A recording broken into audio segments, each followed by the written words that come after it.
এক সময় যখন খুব হতাশ হয়ে যেতাম, ভাবতাম যে সত্যি হয়তো বা আমাকে দিয়ে আর কিছুই হবে না।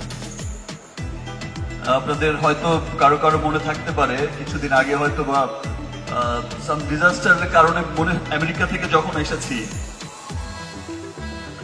নিজের আপন মানুষকেই বলতে শুনেছি, তোমার দিন শেষ, Shakib, you are dead horse. নিজের চেনা মুখগুলোকেই পাল্টে যেতে দেখেছি। অবাক হয়েছি, দুঃখিত হয়েছি, ভেবেছি হয়তো এখানেই শেষ, ইতি টানতে হবে। আবার ভেবেছি যাওয়ার আগে লাস্ট একটা ট্রাই তো করে যাই। এতগুলো বছর মানুষগুলো আমাকে ভালোবাসলো, একটা ট্রাই করে যাই, না হলে চলে যাবো, ছেড়ে দেবো চলচ্চিত্র।